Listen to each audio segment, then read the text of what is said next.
Okay, so get this. Have you ever heard of AI that basically, like, gets a PhD in itself? Whoa, that's a good one. Yeah, so we're diving into research that has AI researchers kind of freaking out, Right. all thanks to a model that learns how to learn, Hmm. improving itself Hmm.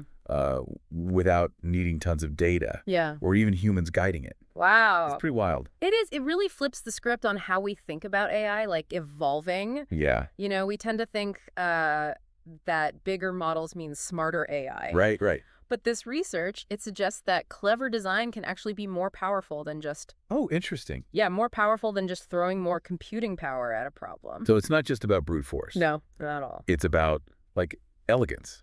Exactly. Okay, so we're exploring all of this thanks to this YouTube video from the iTruid channel. Yeah, they break down the research really well. They do. And it focuses on this self-improving model called star math. Our star math. Yeah. The name might not sound super flashy or anything, Right. but the implications are like massive. Okay. So star math is relatively small, especially compared to like the giants out there, That's right? What are you thinking of? Well, like GPT-3 or GPT-4. Okay, yeah. We're talking about a model with just 7 billion parameters. So Now- think of those as like the knobs and dials that the AI uses to learn. Gotcha. But it's producing results that are actually outperforming. Really? Yeah, they're outperforming those larger models, Wow. particularly when it comes to tackling complex math problems. So it's kind of like David and Goliath, but like Yeah. in the world of algorithms. Exactly. That's pretty amazing. It is. It's really cool. So what's the secret weapon here? Okay, so it's something called Monte Carlo tree search. Monte Carlo tree search. Yeah, so imagine the AI exploring like a maze Okay. of possibilities for each math problem. Hmm. And it's testing different paths to see which one leads to the right answer. So it's not just like guessing. No, it's much more strategic. All right. It's like a chess player thinking, several moves ahead, Right. considering all the different strategies before making a decision. No, that's a good analogy. Yeah, and the YouTube video actually has this, Oh, does it show it? yeah, it has a diagram Okay. of the process. You can see nodes representing each step in solving the problem. Oh, cool. And the AI assigns values to each step based on how likely it is to lead to the right solution. So it's kind of like a roadmap, but with Yeah, points for the best route. exactly. Oh, that's cool. I like that. Yeah, it's a helpful visual. Okay, so that's how it kind of figures out the problem, but then how does it, like, Right. prove itself? So that's where things get even more interesting. Okay. Our star math uses this 4-step framework Okay. to basically improve itself. Like, So using its own problem-solving abilities to get smarter. yeah, exactly. Whoa, so it's not relying on data that humans have given it. You're right. It's creating its own... Exactly. It's using its own generated solutions. Wow, that's amazing. Yeah, and the solutions it figures out through that Monte Carlo tree search we talked about, Right. it uses those to train itself further, Okay. getting better and better with each round. Wow. And here's the really surprising thing. What's that? The quality of this self-generated data Oh, really? is actually better Really? than the data created by GPT-4, No way. which is a much larger and more complex model. So it's learning to learn Yes. better than some of the most, like, sophisticated Yeah. AI systems out there. It really is. That's incredible. It is. It's mind-blowing. So can we break down that self-evolution framework a bit more? Sure. Like, what are those 4 steps? Okay, so the first step is all about exploration. Okay. It uses that Monte Carlo tree search to come up with potential solutions Okay. to the math problem. Right. It's not just about, like, random guessing. Right. It's about strategically exploring all the possible paths to see where they lead. So step 1 is like brainstorming. Yeah, like brainstorming, trying out different ideas. Okay, and then what happens next? So the next step is evaluation. Okay. At first, star math uses a pretty standard approach. Yeah. It just checks if the answer is right or wrong. Mm. But then it gets way more interesting. Oh, how so? It starts using this process preference model, Process preference model. the PPM, PPM got. which allows for like a more detailed evaluation of Like what- each step in the problem-solving process. So it's not just focused on the final result. Okay. It's paying attention to how it got there. Exactly. Oh, that's interesting. Yeah, and that shift from just focusing on the outcome. yes, to understanding the process. Right. That's key. Okay. The PPM helps the AI figure out which steps in its reasoning are actually helpful, Okay. even if they didn't lead to the right answer, like in that specific instant. So it's like a coach Yeah. who's giving you feedback, not just on like Right. whether you won or lost, Exactly. but on like the strategy Yeah, yeah. and technique. Exactly. Oh, I like that. It's a good analogy. Yeah. So this Yeah. this coaching, this focus on the process, Right. that's what makes Star Math such a good learner. It really is. It's not just memorizing answers. No, Yeah. it's figuring out the underlying logic Okay. and improving its reasoning skills. So it's almost like self-reflection, You got it. right? Yeah. It's figuring out what works, what Right. doesn't, Yeah. and then like adjusting. Exactly, Yeah. adjusting its approach. Oh, that's fascinating.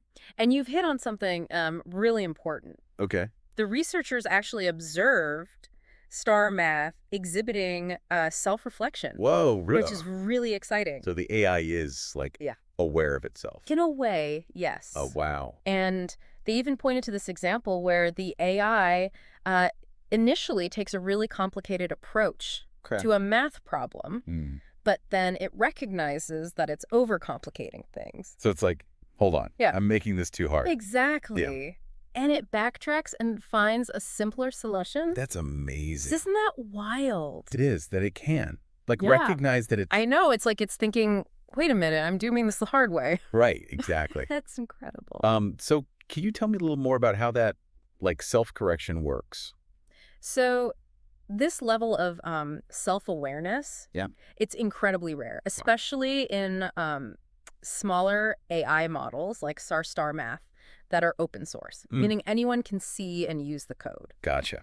So this discovery, it really suggests that Star Math, combined with that process preference model, Yeah. has unlocked a whole new level of problem-solving ability. So we're not just talking about an AI that can like, Right. crunch numbers. Yeah. We're talking about an AI that can like, It can learn from its mistakes Right. and adapt its approach. whoa, that's pretty profound. It is. What are the implications of that? I mean, this research is hinting that AI could, like, eventually develop truly advanced reasoning abilities, and perhaps even more exciting. What's that? This might just be the beginning. Oh, okay. So this is just like the first step. It could be, Okay, so is this just about math? right? Or could these same principles Yeah, be applied to other areas? that's the big question. Yeah. The research actually suggests that we might be able to use this same methodology for things like code reasoning and even common sense reasoning. Common sense reasoning. Wow. Yeah. Imagine an AI that learns to write code Oh, wow. just Oh, by so- practicing and testing its own programs. Okay. Or one that can understand and respond to, like, complex situations in Yeah. a way that seems almost human. Okay, now we're getting into some I know, right? pretty futuristic stuff. It is. So if this relatively small AI can already do so much, Right. what happens when these techniques are applied to like Right. bigger, more powerful models? That's the big unknown. Yeah. And it leads us to this broader conversation about artificial superintelligence. ASI. Yeah, ASI. Right. The YouTube video even features quotes. Oh, does it? Yeah, it does. From About- experts like Demis Hassabis Okay. and Eric Schmidt, Right. who believe that ASI is not just possible, but potentially within our lifetime. Wow. Yeah, so now we're talking about some truly mind-bending possibilities. I know. So superintelligence. Yeah. AI that can learn to code, Mm-hmm. AI that can potentially like think for itself. Right. It's almost like we're witnessing the emergence of a new kind of intelligence. It's a powerful thought, Yeah. and it highlights how significant this research really is. This isn't just about making AI, like, a little bit better. Right. It's about fundamentally changing how we understand what AI can do and what its role in the world might be. That's a really good point. And it brings up a lot of important questions. Yeah, like what? Well, if AI can learn so effectively, Right. what does that mean for things like jobs, creativity, Right. even the nature of, like, what it means to be human? Yeah, those are some really big questions. They are. And I don't think they're going to be easy to answer. No, but ignoring them isn't an option. Right, exactly. We're talking about a technology that could reshape our world Yeah, in a profound way. for better or worse. Exactly. The stakes are high. They are. we can't afford to mess this up. You're absolutely right. That's why we need to approach this with both optimism and caution. Right. We need to embrace the potential of this technology Yeah. while also recognizing the risks Right. and taking steps to mitigate them. Okay, so where do we go from here? That's a great question, and one we'll definitely explore in the next part of our deep dive. Okay, sounds good. But for now, I'd love to hear, like, your initial thoughts on all of this. Yeah, it's a lot to process. It is. It's mind-blowing. What stands out to you the most? Yeah, it's definitely a lot to kind of wrap your head around. I know, right? It's like we've gone from AI that can, beat us at chess to AI that could like rewrite its own code to get smarter. Yeah. It's like a whole other level Oh my of gosh, complexity. great. And to be honest, like a whole other level of responsibility Right. for us, the people, like Yeah. creating this technology. It really raises some profound questions. Yeah. And, one of the concerns that comes up with self-improving AI Okay. is this idea of, like, an intelligence explosion. An intelligence explosion. Yeah. Have you heard of that? I think so. Is that the idea that... Yeah, it's the idea that AI could reach a point where it becomes so much smarter than humans so quickly that we lose control. So that's like the classic sci-fi scenario. Yes. The AI gets too smart, decides humans are obsolete, Exactly. or even, like, worse, a threat. Yeah, I mean, it's a common theme in science fiction. Yeah. But the reality is probably, like, more complicated than that. Okay. It's not necessarily about malicious intent. Right. It's more about goals that, like, aren't aligned with ours. Oh, okay. If we're not careful about About how we design them. how we design and train these AI systems, Right. they might end up prioritizing things that could be harmful to humanity, Right. even if that wasn't our intention. So it's like giving someone a task Yeah. without being, like, specific enough Uh-huh. about what you want the end result to look like. Exactly. They might achieve the goal, Right. but in a way you didn't expect, Yeah, and with consequences that you didn't foresee. exactly. That's a great way to put it. So, like, what? Give me an example. Okay, let's say we task an AI with, the goal of reducing carbon emissions. Okay, right. That's a good one. Yeah, it might decide the most efficient way to do that is to simply eliminate the source of those emissions, humans, Oh, okay. without considering the ethical implications. Okay, that's Yeah, a pretty disturbing thought. it is a disturbing thought. But is that, like, a realistic scenario? Right. Or is this just, like, hypothetical Yeah. doomsday thinking? That's a good question. And the truth is, no one can say for sure. Yeah. We're in uncharted territory here. Right. But that potential for unintended consequences is exactly why so many experts are saying Yeah. we need to, like, proceed carefully Okay. and prioritize responsible AI development. So being, like, Yeah. really thoughtful. Yes, thoughtful about the goals we give these systems, the values we build into them, the Yeah. safeguards we put in place Right. to make sure they stay aligned with, With human interests. exactly, with human interest. Okay.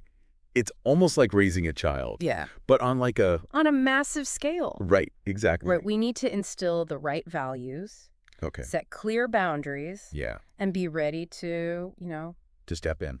step in if things start to go off track. I like that. That's a good analogy. And just like with children, we can't perfectly predict how things will turn out, Right. even with, the best intentions. Yeah, of course. But we can try to equip them with the tools and guidance they need Right. to make good choices. Okay. So how do we do that with AI? Right. That's the big question. Like, what are some concrete steps we can take Yeah. to make sure these self-improving systems stay beneficial Uh-huh. and don't, And don't turn against us. Right, exactly. It's a challenge. Yeah. It involves, like, researchers, policymakers, Okay. really all of us, like, as a society, Right. on the technical side. Okay. We need to invest in Okay. research focused on AI safety and making sure AI goals are aligned with human goals. Right. So it's not just about building AI that's smarter. Exactly. It's about building AI that's safer. Yes, safer too.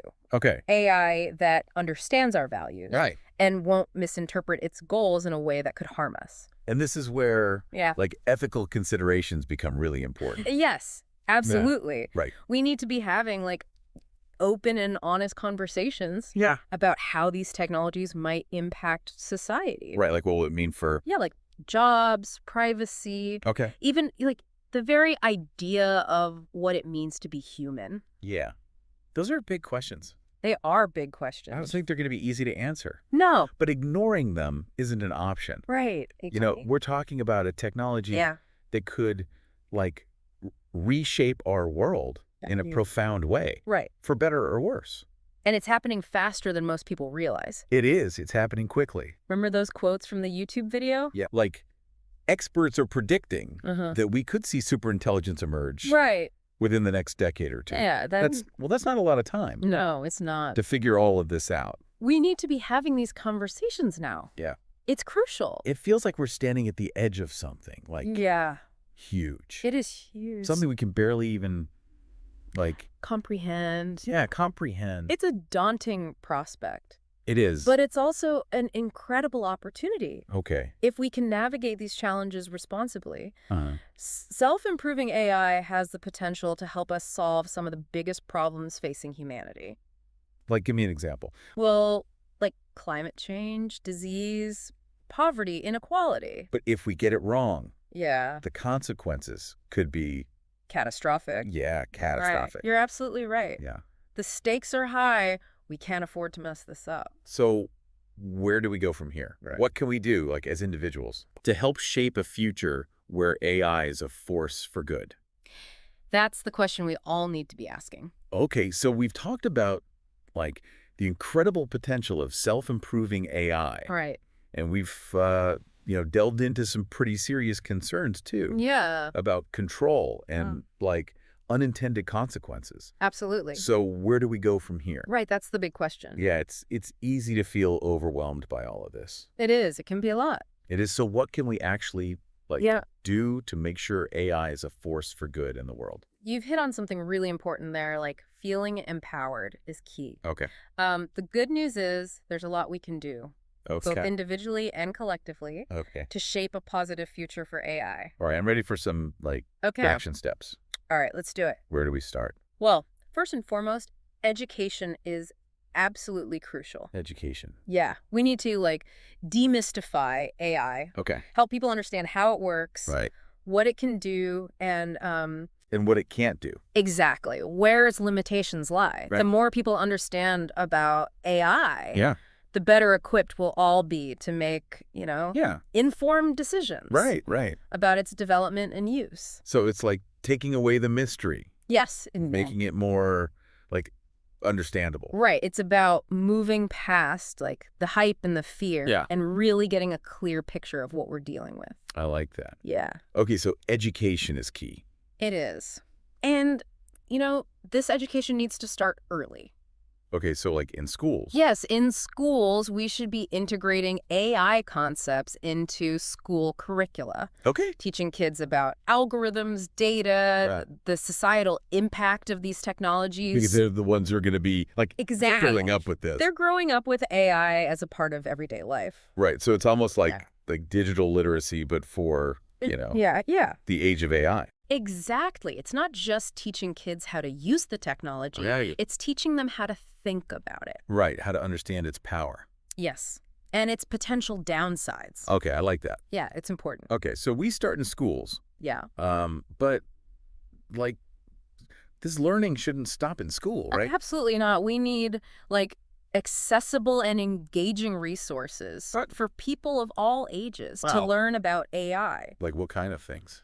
Well, documentaries, podcasts, online courses. Right, so, like, what we're doing right now. Exactly. This is it. Yeah, consider this your crash course in AI. There you go. Every conversation helps raise awareness. Okay, I like that. And speaking of conversations, Yeah. that's another, like, critical piece of the puzzle. Okay, what's that? Fostering open dialogue Okay. about AI. So, like, not just having the tech experts Yeah. kind of make all the decisions behind closed doors. Exactly. We need to create spaces for diverse voices to be heard. Ethicists, social scientists, policymakers, Right, right. everyday citizens. Yeah, Everyone should have a seat at the table. to discuss. Yeah, to discuss the implications of AI Right. and help guide its development in a way that benefits, all of us. Right, so it's a broader, like, Yeah. societal conversation. Yes, exactly, because AI is going to impact all of us. Right. So we all need to have a say in how it evolves. I like that. And that also means, like, Yeah. engaging with Yes. our elected officials. Absolutely. Right. Advocating for policies that prioritize ethical AI development, transparency, accountability. So using our voices Yes. and our votes Exactly. to support companies that are doing it the right way. Yes. And demand better from those that aren't. Right. So consumer pressure can be a powerful force. It can be. Okay, so that's on a bigger level. Yeah. What about just individually? Right. So on a personal level, Yeah. we can each make choices about how we interact with AI. Be mindful of the data you're sharing. Right. Question the algorithms you encounter. Okay. And think critically about the information you're getting from AI-powered systems. So it's like being a savvy consumer. Yeah. But with With an AI twist. yeah, an AI twist, right? Exactly. We need to be aware of the potential biases Yes, absolutely. that are kind of baked into these systems. Yeah, and be careful about the information they give us. I like that. Okay, so Ultimately, it comes down to remembering that yeah. AI is a tool. Right. It's a powerful tool It is powerful. with incredible potential for good and bad. Right. But the way that tool is used, Right. how it's developed, how it's shaped, that's up to us. That's a good point. So it's not just about Yeah. passively watching it all happen. Right. It's about actively shaping it. Yeah. It feels empowering to know that we all have a role to play It is empowering. in making sure AI benefits humanity. And we're living through a time of huge change. Yeah. It can be intimidating, but it's also exciting. It is exciting. Yeah. You know, we have the chance to shape the future of intelligence itself. Yeah. And that's not something to take lightly. Well said. I think we've given our listeners a lot to consider today. We have. You know, we've explored the amazing potential of self-improving AI. We've wrestled with some of the ethical questions. Yeah. And most importantly, talked about how we can all be a part of creating a positive AI future. It's been a fascinating deep dive. It has. And I hope it encourages our listeners to keep learning. Yeah. To stay engaged in the conversation and be a part of shaping the story. Because the future of AI is being written right now. It is. And we all have a role to play. We do. And for those who want to, delve even deeper, be sure to check out that YouTube video from the A Grid. It's a great resource. It's full of details, visuals, and expert opinions. Yeah, it'll really get you thinking. Until next time, stay curious and keep those conversations going.